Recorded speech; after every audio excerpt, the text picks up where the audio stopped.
यह एक अनाथ बच्चे की कहानी है जिसका शरीर म्यूटेशन के साथ पैदा हुआ है। नमस्कार और स्वागत है डोंडन डोडो चैनल पर। आज हम एक चीनी साइंस फाई फिल्म ब्यूरो 749 की कहानी देख रहे हैं। हमेशा की तरह हमारे चैनल को लाइक और सब्सक्राइब करना न भूलें। ब्यूरो 749 एक सीक्रेट ऑर्गेनाइजेशन है जो रहस्यमय घटनाओं की जांच करता है। 5 जून को एक माइन दुर्घटना हुई। कई माइन लेबर मारे गए और कुछ ही बच पाए। उनके अनुसार उन्हें खदान में एक रहस्यमयी गुफा मिली जिसमें चमकदार चीजें, अजीब धातुएं और पंखों वाले कंकाल थे।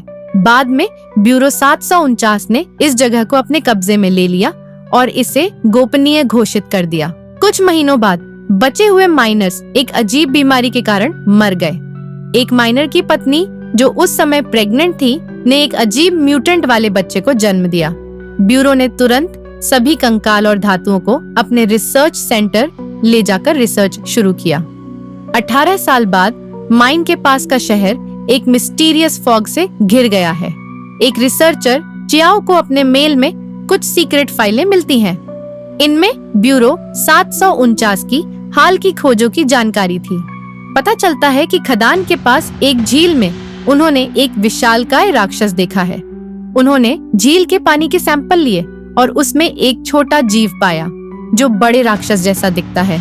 उन्होंने इसे ऑर्गेनिज्म 0 नाम दिया। वह जीव किसी भी मेटल को छूते ही अब्सॉर्ब कर लेता है और उसे नष्ट करना असंभव है। अब ब्यूरो उस माइनर की पत्नी के बेटे मासन को ढूंढ रहा है जो अब 18 साल का हो चुका है। चियाओ ने अपने दोस्त को तुरंत मासन को वहां से हटाने के लिए बुलाया। मासन चियाओ उनकी पत्नी और बेटे के साथ एक बार चलाते हैं और शांतिपूर्वक रहते हैं। मासन के पास अद्भुत शक्तियां हैं और चियाओ उसे एक दवा देते हैं ताकि वे पावर्स को कंट्रोल में रहे। हालांकि मासन उन्हें अंकल और आंटी कहता है, लेकिन वे उसे अपने बच्चे जैसा मानते हैं। अगले दिन ब्यूरो के लोग बार में मासन को ढूंढने आते हैं।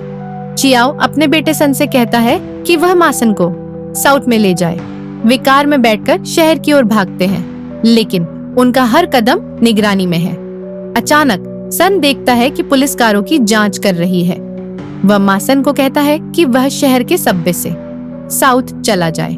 शहर में मासन को चोरी के झूठे आरोप में फंसा दिया जाता है और लोग उसका पीछा करने लगते हैं। किसी तरह मासन पीछा करने वालों से बचकर सबवे स्टेशन पहुंचता है। वह ट्रेन में चढ़ता है, लेकिन उसे एहसास होता है कि ट्रेन में और कोई नहीं है। जब वह ट्रेन में चढ़ता है तो उसे महसूस होता है कि ट्रेन खाली है। उसे कुछ अजीब लगता है, लेकिन तभी ट्रेन का दरवाजा उसके चेहरे के सामने बंद हो जाता है। ट्रेन चलने लगती है। ट्रेन के अंदर एक लड़की जिसका नाम हो है मासन का स्वागत करती है। ट्रेन अपनी पटरियां बदल लेती है और सीधे ब्यूरो 749 की ओर बढ़ने लगती है। जब वे फैसिलिटी पहुंचते हैं तो हु मासन से कहती है, स्वागत है तुम्हारे घर में। मासन को पता चलता है कि उसे वापस उसी जगह लाया गया है जहां वह बचपन में रहा था। उसके माता पिता की मौत के बाद मासन को ब्यूरो 749 में रखा गया था। वहां और भी कई बच्चे थे जिनके पास सुपरह्यूमन शक्तियां थीं, लेकिन वे बच्चे मासन को उसकी म्यूटेशन, अजीब शरीर संरचना के कारण चिढ़ाते और उसे राक्षस कहते थे। उन सभी के बीच हु ही थी जिसने हमेशा उसका साथ दिया और उसे सपोर्ट किया। अब जब मासन वापस आया है तो वे पुराने बच्चे जो अब बड़े हो चुके हैं उसका स्वागत करते हैं। वे उसे अपना दोस्त मानते हैं और खुश होते हैं कि वह लौट आया है। उधर चियाओ अपनी अंडरग्राउंड लैब में होता है। उसे सन का फोन आता है जो उसे बताती है कि उसने मासन को सबवे से जाने दिया। यह सुनकर चियाओ गुस्से में आ जाता है। उसे समझ आता है कि मासन अब सीधे ब्यूरो 749 पहुंच चुका है। फैसिलिटी में हु मासन को नए डायरेक्टर डोंग से मिलवाती है। डोंग बिना घुमाए फिराए सीधे मासन से मदद मांगता है। उसे ऑर्गेनिज्म 0 के केस में मासन की जरूरत है। झील के इस विशालकाय जीव ऑर्गेनिज्म 0 की स्थिति बिगड़ती जा रही है। यह अब और बड़ा और खतरनाक होता जा रहा है और उसे रोकने के लिए केवल मासन की शक्तियां काम आ सकती हैं। लेकिन मासन साफ मना कर देता है। वह फिर से ब्यूरो के मामलों में फंसना नहीं चाहता। डोंग मासन को उसकी अंकल और आंटी चियाओ और उनकी पत्नी के नाम पर धमकी देता है। मासन को मजबूरन मदद के लिए तैयार होना पड़ता है।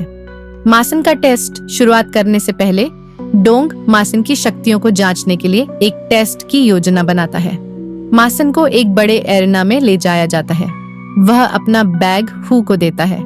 टेस्ट शुरू होता है। मासन पर विशाल मेटल की बॉल से हमला किया जाता है। इन बॉल्स को एक वैज्ञानिक VR गेम की तरह कंट्रोल कर रहा होता है। डोंग चाहता है कि इन हमलों से मासन की म्यूटेंट शक्तियां जागें। शुरुआत में मासन इन हमलों से बचने की कोशिश करता है और ठीक प्रदर्शन नहीं कर पाता। डॉ चुन सुझाव देती है कि टेस्ट रोक देना चाहिए क्योंकि मासन की जान को खतरा हो सकता है, लेकिन डोंग आदेश देता है कि हमलों की तीव्रता और बढ़ाई जाए। मासन कोने में फंस जाता है और उसे अपने बचपन के दिन याद आते हैं जब बाकी बच्चे उसे राक्षस कहकर तंग करते थे। इन यादों और गुस्से से उसकी म्यूटेंट शक्तियां फूट पड़ती हैं। मासन की शक्ति इतनी जबरदस्त होती है कि वह सभी सिस्टम तोड़ देती है। हर कोई हैरानी से उसे देखता रह जाता है। वो घबराकर उसकी तरफ भागती है। मासन की पीठ से अजीब पंख जैसी चीजें उगती हैं, लेकिन फिर तुरंत गायब हो जाती हैं। वे मासन के बैग में एक अजीब दवा पाते हैं, लेकिन उन्हें समझ नहीं आता कि वह दवा क्या है। बाद में मासन एक बुरे सपने से जागता है। वह अपनी पीठ पर घाव देखता है। वह इन टेस्ट्स और इस फैसिलिटी से तंग आ चुका होता है और भागने की कोशिश करता है, लेकिन डोंग पूरे फैसिलिटी को लॉक कर देता है।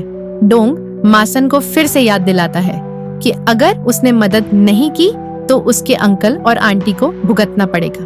वह हू से कहता है कि मासन का ख्याल रखे क्योंकि मासन सिर्फ उसी पर भरोसा करता है। हू के पास भी टेलीकिनेसिस, मन से चीजें उठाने की शक्तियां होती हैं। वह मासन को शांत करती है और उसे सहारा देती है। ऑर्गेनिज्म जीरो का खतरा उसी समय डोंग को रिपोर्ट मिलती है कि झील में मौजूद ऑर्गेनिज्म जीरो तेजी से बढ़ रहा है।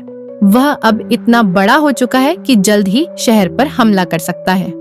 डॉ चोंग मासन की दवाई पर शोध करते हैं और समझते हैं कि यह दवाई उसके शरीर में म्यूटेशन परिवर्तन को अस्थायी रूप से रोकती है। डोंग को शक होता है कि कोई गुप्त रूप से मासन की मदद कर रहा है।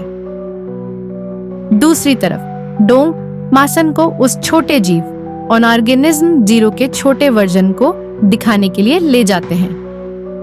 डोंग यह देखना चाहता है कि क्या मासन उस जीव से बातचीत कर सकता है।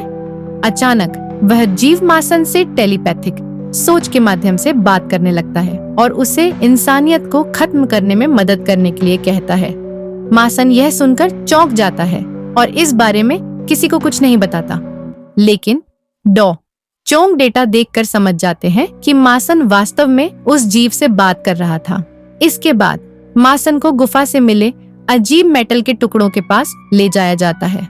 वे लोग एक चुंबकीय क्षेत्र के जरिए इन मेटल टुकड़ों को जोड़ने की कोशिश कर रहे थे।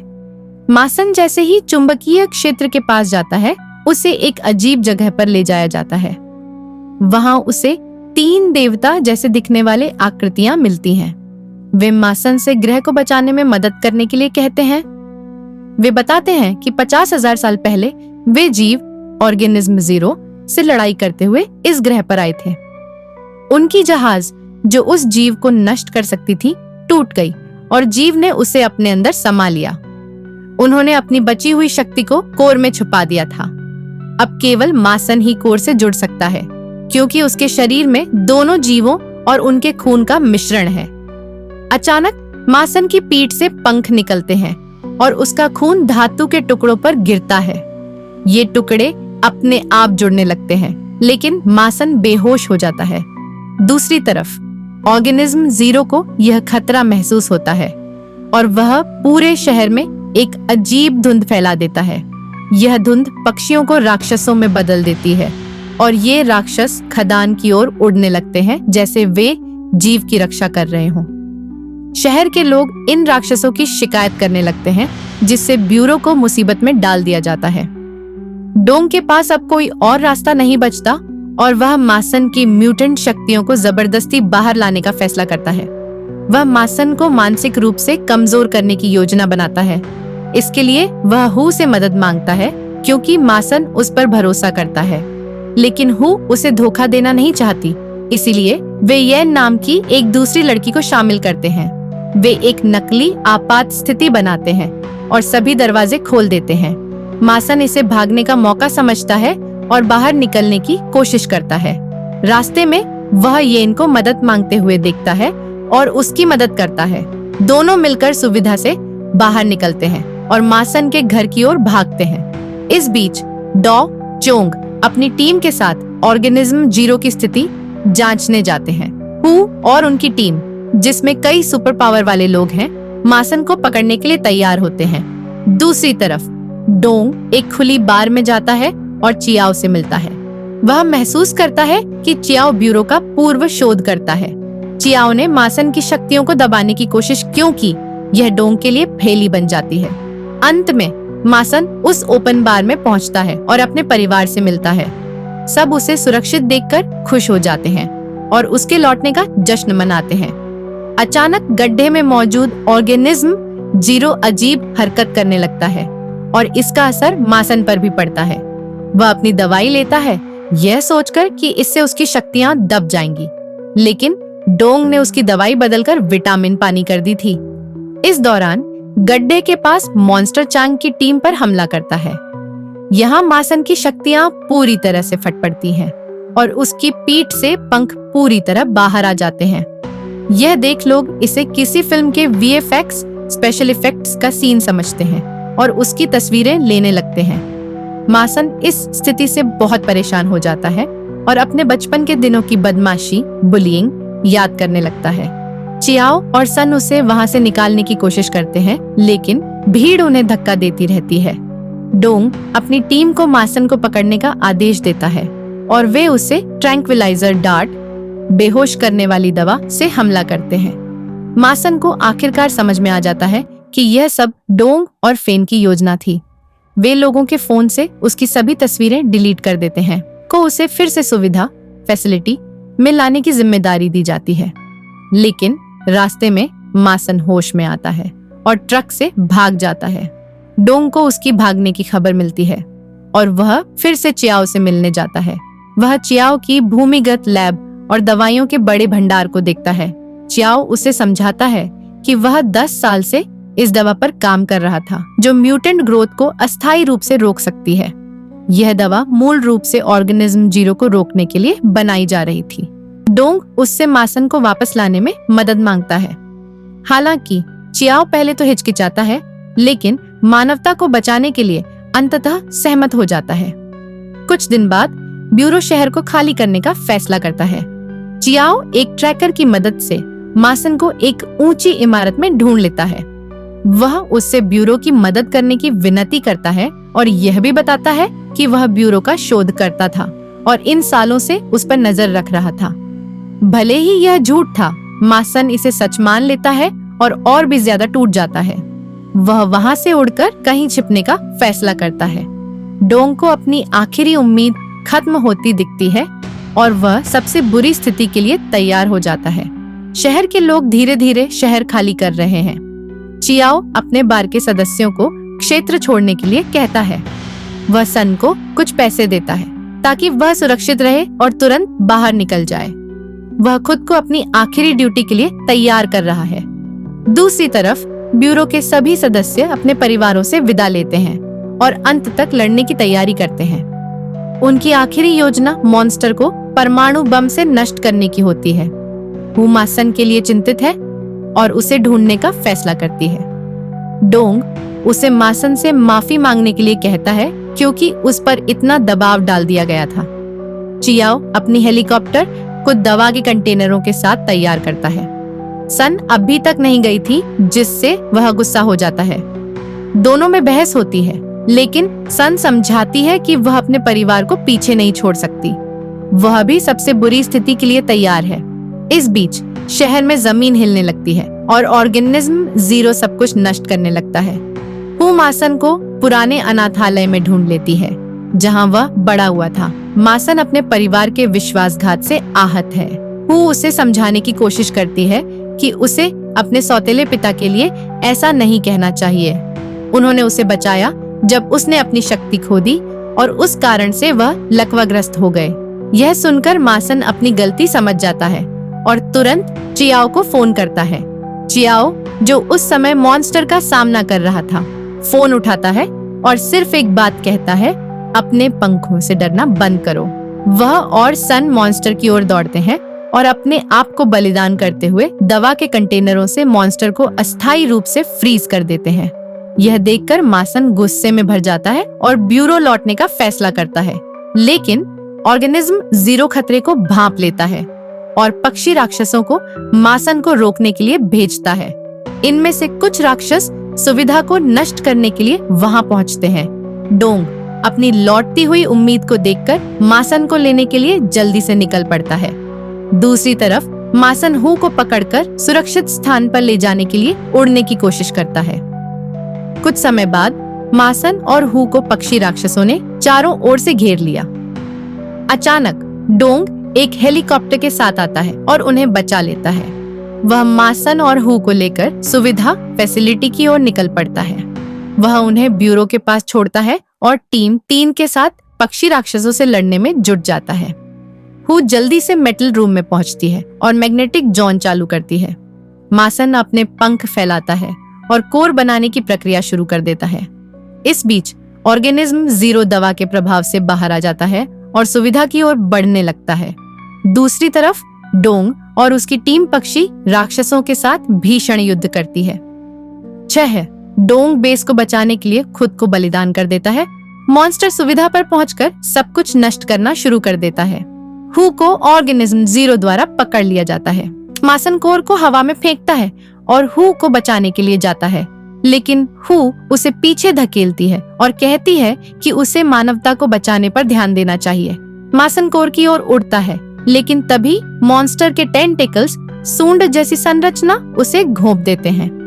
तभी मासन के दिमाग में कुछ यादें उभरने लगती हैं। जब वह अपनी माँ के गर्भ में था, उसकी माँ जानती थी कि मासन को जन्म देने के बाद उसकी मृत्यु हो जाएगी। फिर भी उसने अपने इस म्यूटेटेड बच्चे को जन्म दिया और कहा कि उसका बेटा एक दिन सभी को गर्व महसूस कराएगा। अचानक मासन का खून कोर के संपर्क में आता है और कोर सक्रिय हो जाता है। ऑर्गेनिज्म जीरो पूरी तरह से जम जाता है और कोर द्वारा खींच लिया जाता है। कोर तब उन सभी धातुओं से एक अंतरिक्ष यान स्पेसशिप बनाता है जो ऑर्गेनिज्म जीरो ने इन वर्षों में अवशोषित की थी। 3 विशाल एलियन अंततः मासन के सामने प्रकट होते हैं और उसे दुनिया बचाने के लिए धन्यवाद देते हैं। वे उससे कहते हैं कि भविष्य में भी वह पृथ्वी की रक्षा करता रहे। कुछ महीनों बाद मानवता एक संग्रहालय म्यूजियम बनाती है जो पंखों वाले अपने नायक का प्रतीक है। मासन संग्रहालय में जाता है और वहाँ एक खूबसूरत पंक्ति देखता है, जब दुनिया तुम्हें घाव दे तो उन्हीं घावों से अपने पंख उगा लो। मासन ने मानवता को बचा लिया है, लेकिन उसके जीवन में अभी भी कुछ अधूरा सा है।